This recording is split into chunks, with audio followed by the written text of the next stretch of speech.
Session Blood. Alright everyone, welcome back to Session Blood, episode 10. We've hit the double digits. Whoa! So, thanks to all our listeners out there and everyone who shows us a bit of support. We really appreciate that. And as always, we love our shout-outs on this show. So, Carol, I know you wanted to do a couple. Yeah, I've actually missed a very important person last episode that I really want to give a shout-out to. My man, Gregory Farr, He's been keeping it real. He played a few games of Flesh and Blood here and there. He's one of my best mates currently living in the UK. But Gregory, back in the day, it was probably over a year ago, was telling me, there's this game coming out called Flesh and Blood. They're looking for people to test the game. You should definitely jump on it. And you know what I said? I was like, nah, don't have time for that. Yeah, he was telling us. Yeah. He was telling us and we were like, nah, can't be bothered. I'm like, awesome new game. Nah, and then I think ages later we were like, oh bro, this is a real cool game, Flesh and Blood. He wasn't impressed, eh? But yeah, thanks for listening, Greg. Thanks for, always believing in us. Mm-hmm. And another shout out to Jordan. Those who don't know, Jordan's a great Flesh and Blood player. He's been helping us test a little bit. Great shoutcaster as well. Great commentator for the games. Bit of a colored, what is it called? Colourful character. Colourful character, exactly. Yeah, and he actually, for people who've seen the Runeblade vs. Ninja gameplay video we did, he was playing Ninja in that and played a great game. That was super fun. I'm only saying that because I won, of course. So otherwise, it's not going up on the channel. And yeah, I just want to do a couple shout-outs as well. The first one is an Auckland player who I went to my first Armory events in a long time, just last Friday, and there's a guy called Braden there, so I didn't catch your last name, Braden, but yeah, thanks for just being a super cool dude. I went along with my partner, and we really enjoyed playing against him, and he's playing an aggro mech deck. I got pretty lucky to beat him, not gonna lie, and he said he listens to the show, so thanks for being a good dude, Braden. And then finally, we've got an extra special shout out, Carol. Yeah, shout out to Rohan Kana, who's actually, I would say he's a player to watch out in the New Zealand Flesh and Blood scene. He's one of our testing partners, has been playing with us from the start. And actually, we have him on the show. Welcome, Rohan. Oh, hey guys, nice to be here. Yeah, good to have you. And this is actually our very first guest on Session Blood, so I can't think of a better person to have on. So one of the big reasons we wanted to get Rohan on today is because we know you've been playing a fair bit of Ranger recently, and I know that's a class that was kind of like the laughing stock in a way, the meme class from the old meta. It seems like it's a class that got a lot of love, but didn't see many results on the tournaments. So do you think now with Crucible, do you think Ranger has a better shot at getting on those top 8 tables? It's a tricky one with Ranger because when Arc first came out, I loved it. I love the playstyle. It felt like you could do a lot of different things, and I probably wasted the first 2 weeks of my testing playing Ranger, and I came to the sad conclusion that if I want to do well at Road to Nationals, because I love the competitive scene, and I just thought I cannot play Ranger in this meta. Yeah, and I just wanted to say for those who don't know, Rohan, in the last Road to Nationals you played, you made it to the finals. I did. Got taken down by the one and only Matt Rogers in the last round of the Swiss, and then again in the finals, unfortunately. And I believe you were playing Ranger. No. We wish. No, Dash mid-range, of course. But yeah, that was a great final. I watched that very close game. What are some of the differences you see in Ranger now that Crucible dropped? One of the biggest changes, I think, when it comes to the arrows is sleep dart. I think some people are sleeping on sleep dart. It is nuts. It punishes warrior and ninja so much. It's if it hits, that warrior can't go again, which is massive. Yeah, absolutely. It really shuts warrior down. Yeah, because I know I played you the other day on Wizard, and it's a little bit annoying for Wizard as well, because it changes the way you have to sequence your turns. You can't sort of take one damage from this, maybe even a sleep dart with Go again, or if it's going to be Razored. You have to be careful because you can't just take the one damage and then think you'll KO end of turn. And things like Ninja as well, not being able to Katsu. It seems like a bit of a sleeper hit. I think it does punish warrior in a big way. You know, you basically stops all those valors and whatnot, those go again cards. But also brute. I versed you when I was playing brute, and I just found I couldn't. You know, if I wanted to go for a bit of a combo with like barraging beatdowns into, you know, like some kind of like discard cards, those intimidates stop triggering as well. So it's pretty versatile, eh? Yeah, yeah, definitely. And I think like when playing any class, you kind of want to think of like what can my class do better than the others. Mm-hmm. And you see these go wide ranger decks, but at the end of the day, I think ninja goes wide better than ranger, just hands Mm-hmm. down. They just do a lot less. Go tall or super aggressive deck, I think warrior does it better than ranger. Mm-hmm. And I think really thinking about it, the advantage or the strength that ranger has is probably in its disruption, like Mm-hmm. disrupting Mm-hmm. your opponents. Yeah, that's a good point. It forces blocks with so many cards. Yeah. Right. And so that's the direction I'm kind of exploring right now or testing. I just hope there's a viable deck out there competitively. I'd love to play it. And what do you think of traps? I mean, you know, like that's something unique that Ranger has to it. And to be honest, I've been loving the concept since it got announced for Crucible. There is an interesting one because obviously the big downside is if you draw it, it does nothing in your hand. Especially something like Tripwire Trap, pitches for 1, blocks for 0. Mm-hmm. Um, Yeah, fix- Tripwire Trap has had some mixed reviews. I know some Ranger players loving it, some Ranger players hating it. Is it just like game specific, matchup specific?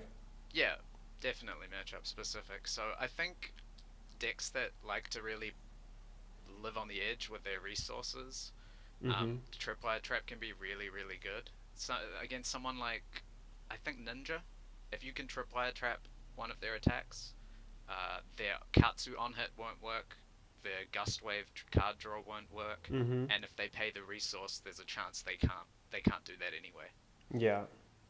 Yeah, it's really interesting. It just seems like, from my little bit of testing with Ranger, it seems that, you know, the disruption you were talking about, it really seems to punish these red line decks, whether it's, you know, a very aggressive ninja or a very aggressive warrior. Do you agree with that? What do you think about that? I agree with the ninja part. I Mm-hmm. think, yes, in general, it will punish red line decks because you're forcing cards out of their hand more often than not, right? So Mm-hmm. they don't have full power turns. But I'm still unsure about Warrior. The deck's just so good, especially with the new cards that they've gotten. They can Mm-hmm. literally block with 2 cards and then go pitch, Valor, attack with a card in Arsenal. Mm-hmm. And And that still threatens that kind of reaction. exactly, Yeah, it 'cause- still threatens a massive turn. Yeah, when you were talking about disruption, and you were saying like there's decks that go wide or go tall better, it made me think a bit. So Ranger in a way, it's kind of got that toolbox. Reminds me of, you know, some of the old Magic the Gathering decks. We won't talk about it too much, but just having when you're playing against different decks, just being able to have all these like versatile arrows that are really good against certain decks. So like, well, you know, your Sleeper Dart might not be great against Dash. It still hits for 5 and it's amazing against other decks. And you know, and you just have some arrows that are good in general, things like Red Ledger, but cards like Remorseless that are just really strong against things like Dash and Ninja, for example. But just having that extra ability tacked on, you know, they can't use defense reacts from Arsenal, just make them good by themselves. So like a lot of your cards, they don't shine in all matchups, but you have certain cards that are really, really good against basically every matchup. Yeah, do you have some specific arrows for specific matchups you can run us through that really shine? Yeah, sure, I can do that. So obviously Sleep Dart is really good versus Warrior, Mm-hmm. and also pretty good versus Ninja and Brute, and probably Guardian, although I haven't tested that matchup once. I mean, Mhm. much. I probably played it once and got smashed. Yeah. And I was versing you, Carol, on Brute, and I Mhm. hadn't noticed, but you mentioned it. You were like, man, that hamstring shot is extremely annoying. when I'm Yeah, playing Brute." I did find, to be honest, it's not something I would have thought, you know, just in pure theory, but in that particular match, I found it to be quite punishing because it really kind of forced me to do mediocre turns instead of like being able to do really good turns. That one point of resource that I had to pay definitely punished me a little bit. I think with Guardian as well, actually. I think we played a game when I was Guardian, and you played Ranger. Yeah, one thing I was kind of interested in is I've seen a few people talking about it, the weapons. So like Death Dealer versus Redliner. Because when Redliner came out, I was pretty underwhelmed. It just seemed like a worse version of Death Dealer. But do you think there might be sort of a spot for the Redliner in the meta, or maybe do you have to like change up your Ranger build, like maybe a really aggressive one where you, like if you're going as the name suggests very red line, it kind of works out to be the same because if you're pitching a red card to Death Dealer, you may as well just Redliner it. Yeah, I've been thinking about this for a while. I think me and Carol had talked about it. I think for the most part, your first conclusion was right, where it's just, I think it is just a bad Death Dealer, because people say it smooths out dominates, but if you opt with cross wrap and find an arrow, regardless of whether you have Death Dealer or Redliner, you can Azalea and get the arrow. Yeah, If that's that true. makes sense. Mm-hmm. Yeah. It, and the card draw on Death Dealer is just nuts. It's probably one of the best parts of Ranger as a whole. Yeah, because I've noticed as well something that you've done with Ranger is you've kind of shied away a bit from some of those classic Arcane Rising meta decks where you're running the Life for a Life, the Scar for a Scar, things like Ravenous Rabble, and cards like Rabble where you really need to go quite red heavy. Do you think in the new meta it's better to balance out your pitch a bit so you have like a decent number of blue and yellow cards? So Death Dealer really pays off. So if you're pitching a blue to Death Dealer, you've got 2 resources up, you draw a card, you can do so much with your turn. Yeah, absolutely. Like pitching a blue card to Death Dealer, you're getting a free card because you can probably have the rest of your turn with those 2 resources. And yeah, again, I could be wrong. I'm still testing, but I think that whole go wide Ranger is it's a bit of a trap because there are other classes that just do it better. Mm-hmm. Yeah, I kind of found that when I was trying to play sort of aggro Runeblade in the old meta as well. Like when you try go 2 aggro or 2 go wide, it feels like the deck is okay. Then you play it and you're like, well, I feel like 40 of these cards I could just put in a ninja deck and it would be better. Like it doesn't have that synergy. Mm-hmm. Yeah, exactly. I guess that's true if you run so many generics. You could just be like, well, I could use those generics somewhere else to better effect. I also wanted to ask you about increased tension. It's a card that at first when I saw, I was like, oh, blocks for 2. It's kind of like a come to fight. What do you think of it? I'm a big fan of it, actually. It's another one of the cards that I thought, like, if Ranger's going to get viable, this will be one of the cards that does it. And it's also another reason that you see the decks that I'm playing running more blues and yellows, just because it costs 1. Mm-hmm. It's just really punishing, because like we've talked about, Ranger forces blocks. And if you do that with increase the tension, you're forcing your opponent to block with cards that isn't the defense react in their hand. True. So then when you pass back to them, they're sitting there with like a defense react +1. Yeah, true. They kind of like miss that window to use that defense react, which really clogs their turn up. Exactly. Yeah, because I found that when I was playing against you a few times as well, like it really sucks. Particularly in decks that a lot of defense reacts, things like Sink and Fate, they pitch for 1, and if you're not able to use them on your turn, it's kind of like almost like Brute in a way with Intimidate. Like sometimes they intimidate the card that you want to block with, and when you're not able to use the defense reacts, your turn goes from I can play sort of 2 or 3 cards to I pitch my Sink below for 1 resource and play something, and that's it. Mm-hmm. Yeah, exactly. Cool. And do you have any kind of like final thoughts on Ranger, or maybe want to say something to players who are messing around with the deck or want to pick it up or like get a bit better?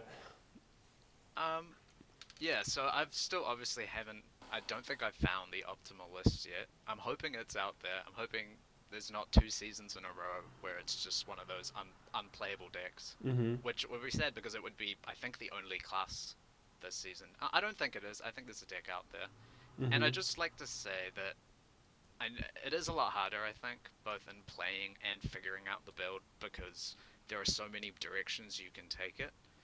But if you can find a deck that works and that has decent matchups, you're just going to get another small edge in the tournaments because people don't test against Ranger. Yeah. It's going to That's be really true. hard for them to predict the lines you're taking, and that's just another advantage for you if you can figure it out. That's true. Yeah, one final thing I wanted to say about Ranger is cards like Three of a Kind, which I never really figure out how to use correctly. I'd be doing it, maybe you have your Three of a Kind arsenal block with your whole hand and then tune it to get 3 cards. But one thing I noticed you doing with it really well is using it sort of pre-playing your pumps from your hand. So I think in one game, you went something like pitch a card, go Nimbleism, increase the tension, and then use a resource for Three of a Kind. And then which allows you to draw 3 cards and then get your arrow into arsenal, play something else. So basically, you're using Three of a Kind to its maximum potential by playing everything out first, having a full turn, and ending, like shooting an arrow for 11 or 12, and ending up with a card in arsenal. So, like, is Three of a Kind, is that a card in your testing you think, is that sort of a 2 of in the deck, a 3 of? Like, Do you run 3 of a kind? Yeah.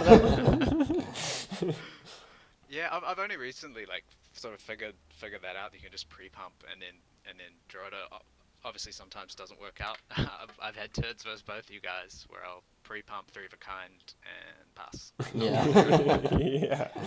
I like it as a 2 off. If it blocked for 3, I'd run it as a 3 off just because it blocks. But yeah, I do like it because sometimes it is a dead card in your hand. If you've got an arrow in arsenal and you've got a few pumps, it does nothing. I feel like it is one of those cards that, is really good later on in the game where you can it just gives you so much more value the longer the game goes. But it's just so hard to get it, at the bottom of your library, of your deck, just because to save it for later because it does pitch for 1. It's tricky. It's such a tricky class. So It is.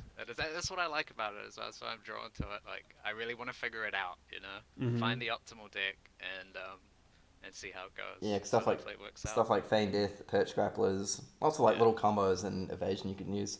But anyway, I suppose we've covered off Ranger pretty well, and I like it because Ranger doesn't get enough love, so I'm glad we put a bit of a focus on Ranger. yeah, and I hope it gave some Ranger players out there just some food for thought. I mean, you might agree with some points, you might disagree with some points, but it's good to get different perspectives on the class. And I think we'd be remiss if we didn't give a shout out to a couple of the famous Rangers out there, namely Marnie, down from Nelson, of course, KP Michael. Keep going. Like, I want to see Keep you guys. it real. I want to see you guys killing it with Ranger. Yeah, KP actually put out a great article on Ranger, kind of going through every card, which I've learned a lot personally, and I've recommended to anyone. Time of Oz, go check it out. Worth a read. Yeah, but other than that, I just wanted to ask both of you kind of what are your, we covered Ranger. For me, Ranger is one of the classes that got the most kind of improvements with Crucible. What are your kind of thoughts on that, Kieran? Well, I mean, if I was to choose, say, like my 3 classes that I think sort of gained significant additions from Crucible of War, I would probably say Runeblade, Wizard, and my 3rd spot I'm not 100% sure on. Like if I had to choose an archetype, I might say something like Control Ninja, but as a class as a whole, maybe something like Warrior. The reason for that is I think when you, in decks like Runeblade, which were just missing, it felt some core pieces to make the deck work. And I feel like you've just got so many options now with Crucible of War. So cards like Meet and Greets, just a really strong, versatile card. Like it allows you to gain, start off a turn with a Scar or a Lightning Strike if you hit 1 Rune Chant against Go Again. Even if you don't have Go Again with it, it kind of forces a block because it generates a Rune Chant if it hits. Yeah. And then cards like Consuming Volition, you can run in some numbers to force interaction with the opponent. Things like Rattlebones. I think Rattlebones I wasn't sure about at first, but that card has really shone for me in some matchups. So how would you play a card? Because that was something, before Crucible got released, when we had a look at the spoilers, I looked at Rattlebones and I was really unsure just because it costs 2, it's a great effect, don't get me wrong. It's a non-attack action that is in Runeblade class and has Go Again, more rune chance, but like how do you use it? Yeah, well, I feel the second ability on it that allows you to play it as an instant, if you've dealt arcane damage, that, as I may have mentioned in a previous episode, is I feel like that's a bit of a trap. But sometimes you don't want to get hung up on getting that maximum value. Mm-hmm. I mean, sometimes it's great because you get to play this as an instant. And then you have another action point. Yeah, so then you you can play the attack that you got back from the graveyard, and then you can also attack with weapons. It's a huge turn. Mm-hmm. But a lot of the time, it's just really because like particularly it gains value the longer the game goes on. Mm-hmm. So and it allows you to sort of block with cards like Ascendancy or Rune Flash, key cards that you need to push through the damage Mm-hmm. without sort of being worried like, damn, I'm getting down to my last Ascendancy. Like, Yeah, am I yeah. going to win this game? And I think depending on the moment of the game, there's so many options you can choose. But like often, I'll just use it to fetch up a Rune Flash if I really need to get Mhm. it off, or if I've got like a come to fight set up, I get the Rattle Bones with some Rune Chants. I can get back in Ascendancy. You can get back Dread Triptych. There's just so many options with that card Mm-hmm. that depending on the point in the game, because a lot of Rune Chant things, because they have that sort of reduction in cost, the amount of Rune Chants you have in play, often like there's almost always going to be a good target for it. Mm-hmm. And even if you don't have a good target for it, like even going Rattle Bones and getting back something like a Spellblade Strike, like I've had turns where I've gone like Mordred Tide, Rattle Bones, generate 2 Rune Chants, get back a Spellblade Strike, play that for 4 with 2 Rune Chants, generate 4 more Mhm. Rune Chants. Yeah, true. So it's just like a really great utility of that. Yeah, and I guess that's something that I didn't think about personally is that, it does cost 2, but if you get something like a Rune Flash or an Ascendancy, the cost of the other card doesn't matter too much if you can just play it for free. Absolutely. And just, I feel just looking through a Runeblade list, there's so many, like the proportion of cards that are from Crucible is quite high. Mm-hmm.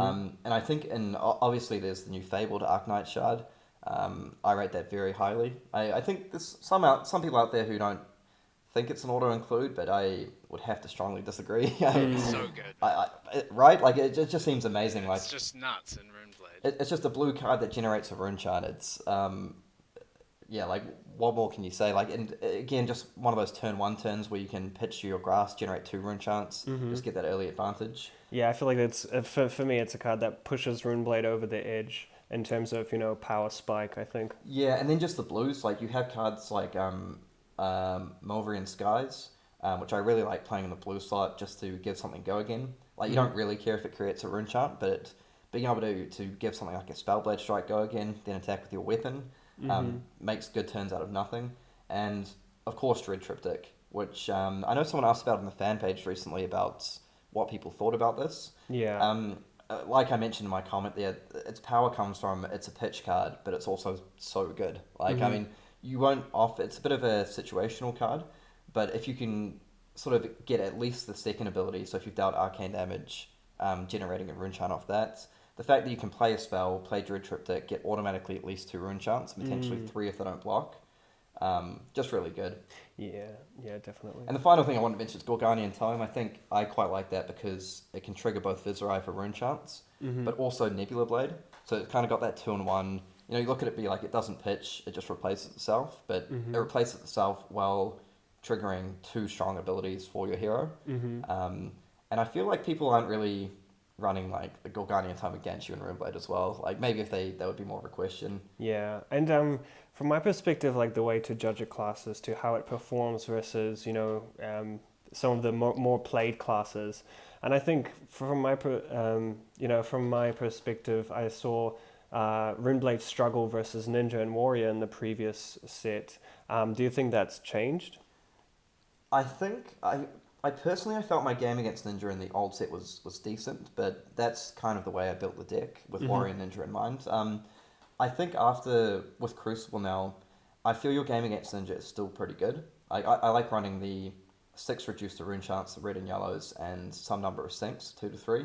And I feel with that, and against aggressive Ninja decks that skew quite red heavy, it's harder for them to block the rune chants without Yeah, messing they with their tend turn. to actually just taking the damage. Yeah, when you're chipping through like a lot of rune chants, that actually can be quite good for you.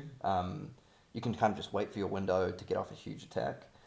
Warrior, I still need to do a bit more testing, but I think the matchup's okay. I think a big card in that matchup is Enchanting Melody, which I've really come around to. I was a bit stubborn still running Unmovable, but I think Enchanting Melody in a deck like Runeblade is very, very good. Yeah, Again, I mean it's a non-attack action, and Non-attack- Runeblade loves that. non-attack action with Go Again, so it can help trigger Viserai's ability, the Nebula Blade, like I mentioned before. Just going that into, say, Read the Runes, something along those lines. So again, that one needs a bit of testing, but I feel that you can have quite good game against Warrior.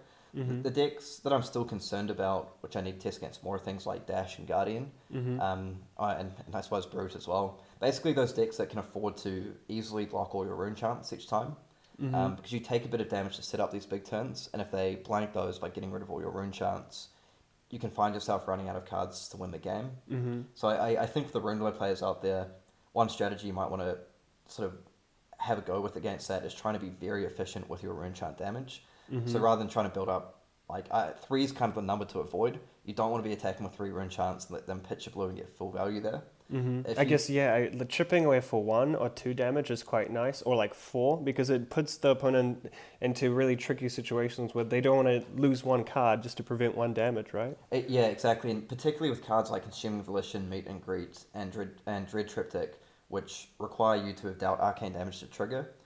If you get into those annoying numbers like, chipping with 1 rune chant or with 4, not many people want to pitch a card to block 1 arcane damage. Mm-hmm. It doesn't feel like you're getting value out of that. Yeah. So I think that's kind of a strategy to explore to maybe try get an advantage against some of those decks. Yeah, for me, the card that's kind of a big question mark at the moment is the third Majestic. It was a Rune Blood Barrier. Yeah. I wonder, if it's a card that is just designed for those matchups with all those, on-hit effects like Ninja and Warrior. I think it just looks great on paper. It pitches for yellow, which is always nice. Pitches for 2. But I mean, if you played it on attack action, that's 5 rune chance, which Yeah. is great. I mean, with Mordred Tide, I know Rohan, you were mentioning earlier, you had a story about the Rune Blood Barrier in one of your games that you saw. Yeah, so I versed Kale.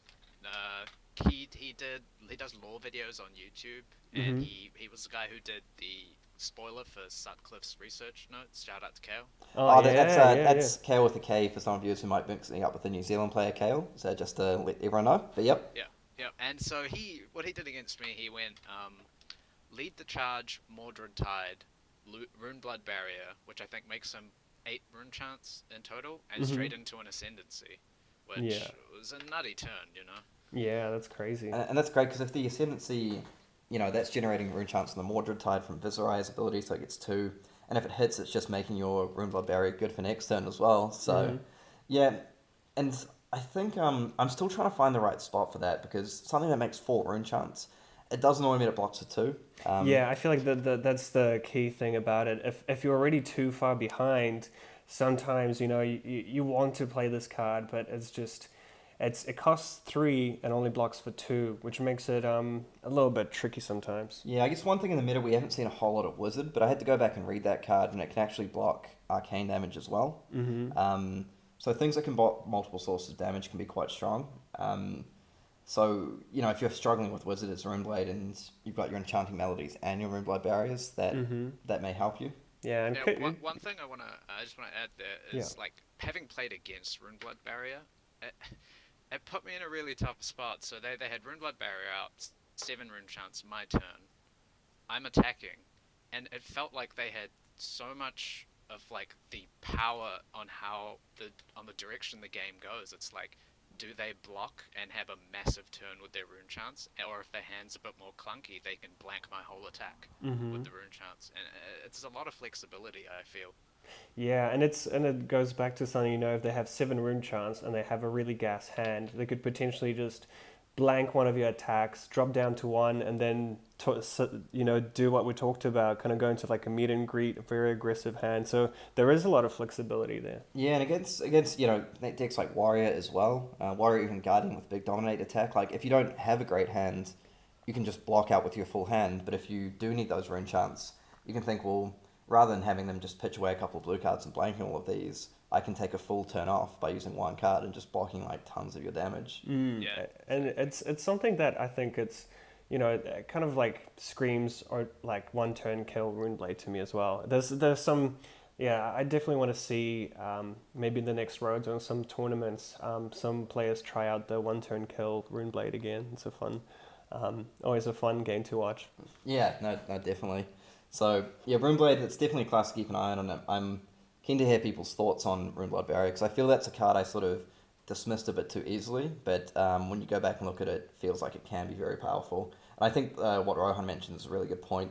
There's some cards that on paper don't look amazing, but when you play against them, you kind of see how good they are. Yeah, and there's being able to control the pace of the game is definitely not something to underestimate. And moving on to Wizard, Kieran, you mentioned that Wizard got a massive power spike. Where do you see that happening? Wizard is a class that I think like a lot of people, so many people tried to make Wizard work in Arcane Rise. I had builds with like Red Wounded Bull and like Blue Pummels, Command and Conquers, just anything to try put pressure on your opponent so you can actually like keep up and not fall into the death spiral of blocking. Yeah. I think the cards that I really want to highlight from Wizard that have made a big difference are Snapback and Chain Lightning. So I think those cards, like Snapback, it just seems there's so many situations where it's really good. I think it allows you to heavily punish decks that aren't running null runes or running sort of a single null rune.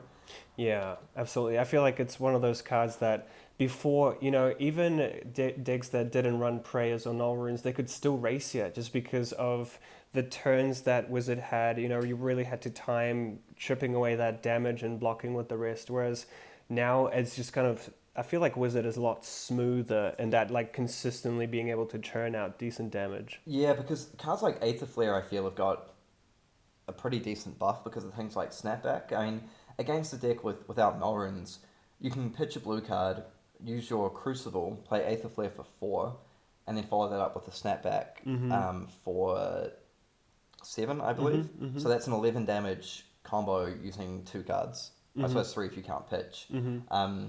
And again, Chain Lightning, I believe you may have told me this, Carol. Maybe you picked it up from someone. Yeah, so shout out to David Spencer for telling me about this combo. He's been, I've been in discussions about Wizard a lot, and he's been helping me learn a lot about Wizard.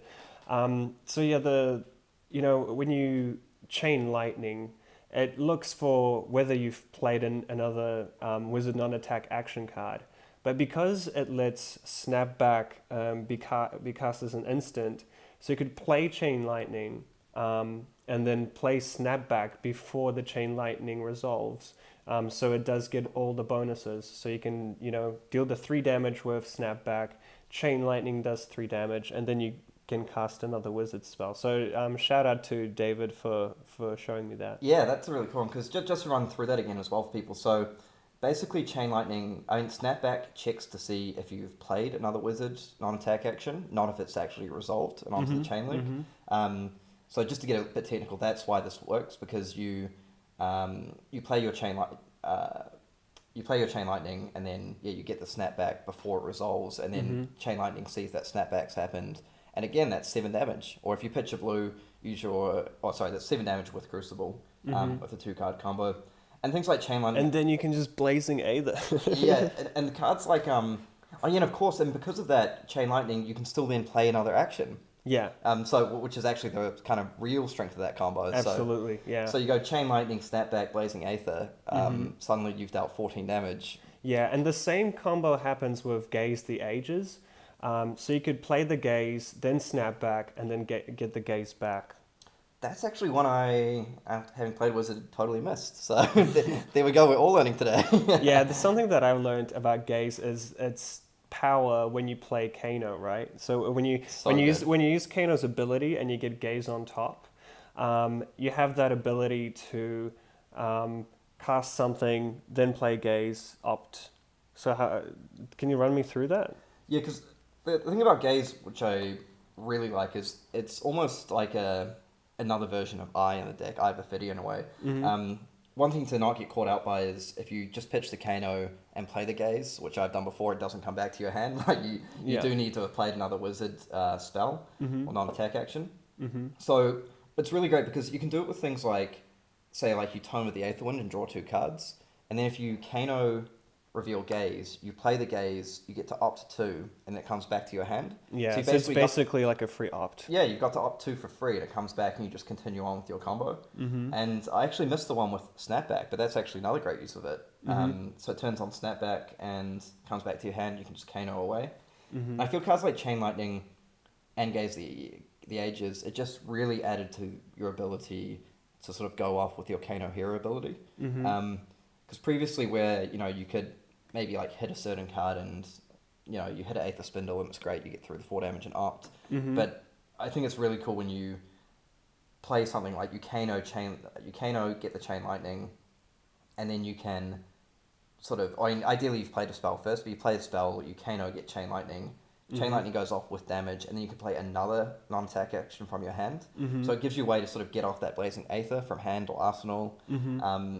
I think it just adds a lot to the versatility of the deck. Yeah, it's just much easier. It just feels a lot easier to hit those combos rather than, before Crucible it was a bit, it's just, you feel like you're almost there, but it was just, one resource here and there. It was just harder to get that flow going, whereas now Wizard just seems much easier to get powerful kind of combos off. Yeah, and I kind of like as well that you can do if you have to use your Storm Striders, which you usually save for a kill turn, but if you kind of are absolutely in a spot where, they're running multiple null runes, you've just got the nuts, they've played out their whole hand, and you have to use Storm Striders to push through damage.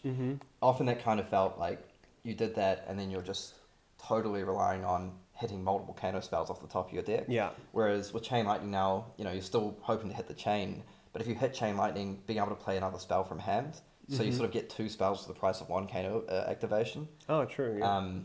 So things like that. Yeah, and I've seen people play around with different ways to take Kano. You like to run your defense reaction, you play quite a kind of defensive poking game. But yeah, as I talked with David, he really likes going really aggressive with cards like Cindering Foresight, for example, which, you're just going to ignore what your opponent's doing. They might be attacking you. You can block up whatever is essential, but in a way you can just go really ham on the arcane damage. Yeah, because cards like Cindering Foresight, I think I dismissed that again because it blocks for 2. And Wizard, when you start on 30 health, you can really only afford to play, I felt like, the premium spells that block for 2. Things like, Tome of the Aether Wind and Stir the Aether Winds, those cards that you need to get off your combos. But I feel Cindering Foresight might be worth it. I mean, even playing, the blue one stands out because you still get to opt 1, and all 3 versions add 1 arcane damage. So, one of those turns where you've got a bunch of blue cards, you're tossing up whether to block or not, being able to play Cindering Foresight as an instant in their turn, being able to opt first before you decide to block, and if you see it's a really good card, just going off with Kano right from there. I definitely think it's worth testing, so it's probably something I'm going to throw on my list.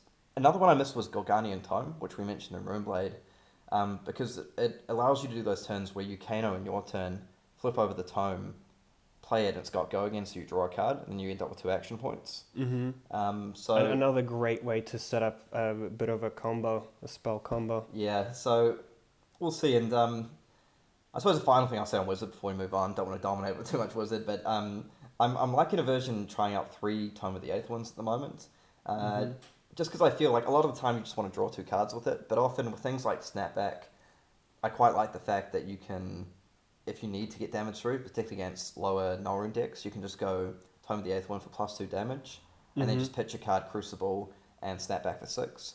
So kind of like a poor man's Voltic Bolt for Red Voltic Bolt, but if you need to get damage through, that's just another option. Yeah, and that's something that we mentioned is now it just seems that Wizard can punish decks that don't run null runes or prayers a lot more now. So I think it's going to be one of those classes that if you don't have enough of a game plan against Wizard, you can basically, it's much easier to lose to it now. Yeah, and I think, again, like you mentioned with Ranger, if people haven't played against enough Wizard, you can get that small edge in that regard as well. Because for some classes, it might not even be right to run the full null rune package. So if your deck is quite aggressive and you're running if you're skimping on blues a little bit, sometimes the Wizard player, if you look at your hand and you've got a blue and 3 reds and you pitch your blue to prevent 3 damage, that kind of lets the Wizard block with 1 card the next turn and really have the opportunity to then punish you in your turn. So I'm not saying it's right or wrong for particular classes, but it's one thing. Sometimes you're better off just going full aggro and ditching the null runes, and sometimes you might want to run them Yeah, and just for those people out there who want to kind of get more information on maybe deck lists for Wizard or Runeblade or Ranger, or want to see how it plays, we have started putting gameplay videos on YouTube. So if you go to YouTube and type out Session Blood, you can find a lot of useful gameplay videos that do have the deck lists in the description of the video as well for you to have a look at. Yeah, we got some pretty cool games. We got a few with Rohan and Ranger and that, I believe, as well. So, yeah, what have you had any thoughts on sort of Wizard as well, Rohan, or have you not sort of put too much time into testing that deck or playing it? Any cards that jump out? Yeah, for Wizard, for the most part, I haven't tested it much, so I don't have too much to say. What I will say is that I think it's actually good now. Mm-hmm. There were a lot of top players during the Arc meta, not going to name any names, who would insist that Wizard is nuts and broken and never turn up with Wizard to any of the competitive tournaments. But like, I think now, having versed you a few times, Kieran, and seeing a few of the newer cards, it actually seems really good. I think the skill, sort of the skill cap is, I still think it's the highest out of all classes. Mm-hmm. And I think, but if someone really commits, grinds out a bunch of games over the next 3 weeks, I think we could see them dominate at Nationals. Yeah, and I think with Wizard, if you're wanting to play Wizard, you have to be practicing, keeping track of your pitches and keeping track of your deck order. That's one thing that I'm not particularly good at, and I really need to work on in my own game. Mm-hmm. I do that with Runeblade as well, with Tome of the Arknight, and I get down to sort of 10 cards in deck and be like, well, at this point, I should 100% know what's on top, but we'll just YOLO and hope it works out. But with decks like Runeblade and Wizard, or ones that cards on top matter, really, really, really important. Even if you're just gold fishing against yourself, practicing, doing that, it's yeah, even in those you could even say to yourself, I'll start doing it when I only have 20, 15 cards left, and really paying attention to those can turn the tide of the game. And one little thing I'll say as well, is when you're playing against someone on a deck where the pitch order matters, don't be afraid to engage with them a little bit. Don't be too sort of submissive or differential. If they're on Wizard and you can see them sort of really thinking, trying to figure out what's in their deck, have a little conversation. Hey, start saying out random words out there, just say, red, voltage, tome, la la la.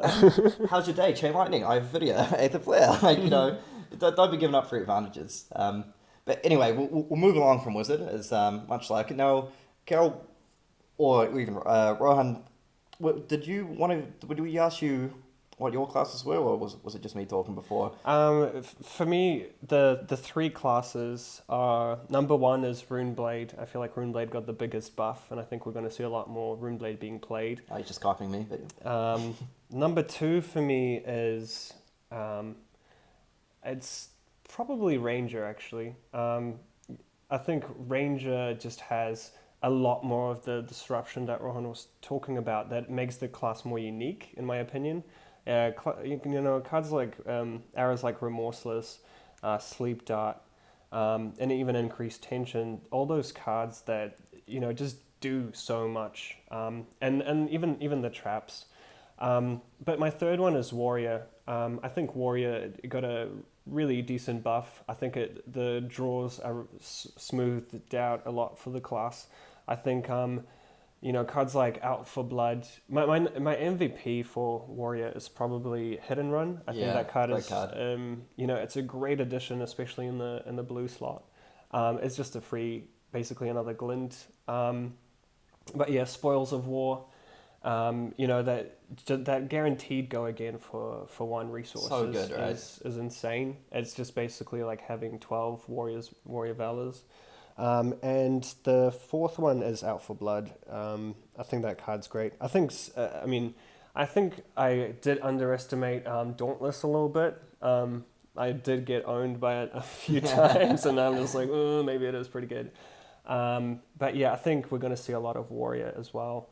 But what I really wanted to talk about is for those players who are kind of gearing up towards, maybe you're overseas and there's a bit more of a tournament scene happening. I just wanted to go over some of the ways you can prepare yourself for a tournament whether it's, you know, your local armory or if it's, you know, like a bigger tournament like Road to Nationals or Nationals in the future as well, is to kind of address some of the things you can do that are not gameplay related.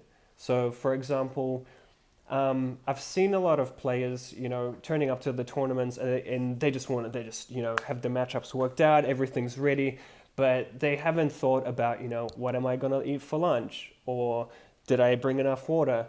And there's a lot of little things that you can do to actually really prepare yourself for a tournament. You know, tournaments like the Road to Nationals that we've had here in New Zealand, when you know, to win, you have to play 9 games of Flesh and Blood. Yeah. So one of the things, number one, is for me is always bring a big bottle of water. You know, it might seem a bit kind of straightforward, but it makes a huge difference. I've been in a situation myself where halfway through the tournament, I ran out of water. You know, I didn't pay much attention to it, and then all of a sudden, you know, I lost a game, lost another one, and I'm just thinking to myself, what is going on? You know, stay hydrated, definitely bring some snacks, you know, whether it's like muesli bars, or just figure out something that you can do for lunch or dinner in between games. Yeah, because I've got a couple of good stories in that one. Like, the first one Carol mentioned, Wellington, so the capital city of New Zealand for our international listeners. I went down and played a Road to Nationals down there. And in a lot of tournaments, there won't be a lunch break. There simply isn't enough time to have it during the day. So it's generally just grab some food if you finish around early. I was playing a bit of a grindy Runeblade deck, so I was thinking, okay, that probably means no lunch today. And it really came back to bite me, because towards my sort of 5th and 6th rounds, you're just playing under an added disadvantage. And of your own making, which you could have solved yourself, you're losing focus because you're hungry, and like you might get caught up in the adrenaline rush of playing. I know in one of my rounds I hadn't eaten sort of a lot of the day, and it just led to a couple of mistakes. And the thing in a game like Flesh and Blood, where the margins are so slim between like you know, a lot of the top players, even one mistake that comes down to you not having lunch can be the difference between making the top 8, potentially winning the tournament, and like happened to you, and coming 9th. And my other one was at the calling, actually, where Carol was telling us all these tips, and we actually sort of prepared for it in advance. And you know, we had a bit of food, we had our water, our snacks, and I was fortunate enough to make it sort of into the top 8 and eventually the final. But one thing that came through big for me was the calling croissants. So Carol packed a bit of extra lunch. She had these ham and cheese croissants. So before the top 8 started, I was basically forcing Kieran to eat those croissants. I was like, just stop thinking about the game, drink some water, eat some food. You got this. And it was super helpful, because I didn't even realize, because I was just like full of adrenaline. I've made the top 8, you know, and once I started eating, and I ate something, drank a lot of water, and I just felt way, way better. And it just allowed me to focus on the game rather than thinking, like, when am I going to get my next meal? Yeah, well, another thing that I've kind of started doing is, you know, it could be, let's say you're in a tournament, it's round 3 or 4, you're playing quite well, and you've versed an opponent that, you know, isn't that great, and it should be quite an easy win for you. What I've noticed is, you know, I've been in a situation where I verse a player that I think that I should definitely win, that I should definitely beat. But for that matchup, I usually play the grindy game. And what I've noticed is I would actually switch my gameplay completely to play more aggressively, so I can have a big, you know, once the game's over, once, you know, the game that I should have won, I end up winning, I can win a lot quicker, just so I can have like a 20-minute extra break before the next match that, you know, could be a lot more intense. Yeah, and that's not a bad idea, but also you just need to make sure that, because I think, yeah, if you can get a small advantage by doing that, it's great, but just make sure you're not sort of changing your strategy too much in a way that's going to, like, you don't want to be overconfident and think, like, I'm going to win this game. Mm-hmm. You know, I'm playing against Brute, but I don't need all these defense reacts, the zero cost ones, because I'm just going to sort of beat them down. Mm-hmm. And then suddenly you get sort of double barraging beat down, they intimidate 3 cards, you're falling well behind. It's a bit of a fine line, but yeah, if there's a game that you think that, you know, the version of their deck's a bit different, or you're pretty confident you can close it out if you play a bit more aggressively, having a 20-minute break to just chill out in between rounds. Very helpful. And for me, as a massive thing is, we talked about Wizard, and I think that one of the reasons potentially why these why Wizard isn't getting as much play is because of the amount of strain that you have to go through to get that win. I think you have to be able to go autopilot when you're quite confident in a matchup. Sometimes it's better to just kind of like prepare yourself to the point that you don't have to stress your mind too much and save some of that energy in the tank for when you do make that top 8. So it is a bit of a balancing act of, do I just play this round 3 game, to the best of my ability and just really win on the massive margin, or do I, kind of go on a bit of an autopilot, knowing that I'm going to win, just to save energy for further in the game. I mean, in the day, because fatigue is a massive part of the game that many people aren't talking about. Yeah, and that's the thing as well. It just comes down a bit to knowing your deck and being able to play it quite well. Because again, like when I was playing Runeblade, I did a bit of testing, but probably not enough, and it really kind of grinds away at you. You block for sort of 3 or 4 turns in a row, set up your turn, bunch of rune chants, and you get through sort of 4 damage, and you're like, oh, okay, that was 5 turns, I got through 4 damage, like back to blocking. But yeah, just knowing what you... And I think a final thing that is actually very, very important now with Crucible coming out and more cards around is scouting. And I mean, I guess that's kind of a little bit gameplay related. Yeah, it is part of the game, especially with, now you can see Runeblade being played like 4 or 5 different ways. You see ninjas, whether it, can go aggro or control. So actually, if you're really committed to top 8ing and doing well in the top 8, the game's on as soon as your game in the round finishes, in terms of, what are some of the good players playing? What kind of lists are they playing? Can I have, that extra time to go over to their table and have a look on the exact cards that they have in their list? Yeah, and if you're going, to a tournament with a few friends, like you can just, you don't have to sort of stand there and watch a game for 20 minutes. You can just sort of wander around, have a quick look, see what you can pick up, talk to your friends, and even if it's a conventional deck and they play sort of an unconventional card in that list, I mean, if you've played against someone and you won the game, and you see, it's worth mentioning to your teammates. You can say, oh, this person ran a pummel, it caught me off guard, and maybe discard a card. And just little sort of very minor advantages that can really come through for you. Yeah, exactly. On a final note, I think one of my favorite stories of this kind of preparation for a tournament comes from the first Road to Nationals, when we rock up on the day. There's about 25 people roughly, and I just remember Jacob Pearson, massive shout out to, had his massive bottle of water, and he had some customized. I've never seen anything like it. This guy had a bottle of water that also gives you a little spray on the face, just to hydrate your face, and I was like, wow, this guy is prepared. And you know what happened? He went undefeated and won the finals. That reminds me, actually, a final thing we need to mention is deck lists.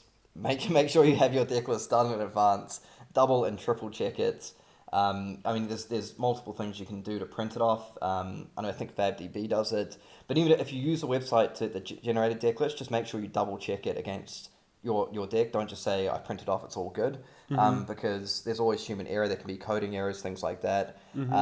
Don't be like me, because when you said first Road to Nationals, made me flashback immediately. Don't be like me and be writing down your deck list on a tiny bit of paper 10 minutes before the tournament. On a yellow napkin. Yeah, I had like a sort of A5 little bit of notepad paper, and I wrote my deck list on both sides of it. I've got terrible handwriting. I handed it into Alan, who was judging, and he gave me a bit of a disappointed look. And do you know what happened? I left out 3 cards from my deck list and got a penalty in the top 8. So make sure you have your deck list correct and done in advance, and double and triple check it. Yeah, and I think that there's a tendency to, overthink things before the tournament. I feel like it's good to have your strategy sorted a few days in advance, your deck list sorted a few days in advance, Don't try and maybe it's okay to do like 1 or 2 last minute changes, but just keep it simple. Sometimes that's the best way to do it. Yeah, and also don't be afraid to back yourself, I think, as well. Like, if you've done the testing and you know the matchups, if someone's, talking to another player a couple of days before the tournament and they're saying, this card's terrible in the matchup, don't bother running it, or you don't need to do this, or don't bother putting slots for this deck, it won't be out there. I mean, one thing to keep in mind is, first of all, they might be totally wrong. Like, you might believe in yourself. Yeah, you might have tested their matchup more than them, and they're just sort of speculating. And the other thing is, for very high level tournaments, we're coming up to things like nationals at the moment. I mean, think about like what is the other player's incentive to help you out? And I'm not saying like people are going to sort of lie to you or whatever, but if you're talking to one of your potential top 8 competitors at a big tournament, they're not going to go out of their way to help you out most of the time. So. Yeah, this game gets competitive. It gets competitive, You can't trust people out there, apart from us. We'll always be truthful with you guys. So. Always. And I suppose, jumping back to Rohan, did you have any sort of tips and tricks for tournaments, or we kind of covered a few of them off, or anything we missed, do you reckon? Hey, you guys got it all. Just don't tilt. Yeah, You that's... see the most, Don't. You could go into a tournament being very confident in your matchups, being like, I'm gonna top 8, here we go. And you see people lose game 1 and just crumble from there. That's what happened to me, the calling. I tilted so hard after losing the first round. I had, so many weeks of preparation. I made a terrible, it wasn't even my fault, but I just missed my, it was a spinal crush on a ninja, and they ended up comboing me for like 5 turns. I'm like, how am I losing this? Ended up losing the game, and then I realized my mistake, and that's probably what caused me to, even spiral even more. I was like, oh my god, I didn't, pay attention to this. If you lose a game, don't beat yourself up to it. Look to the future. Yeah, because on the other hand, I lost my round 2 and then won 5 win-ins in a row. So,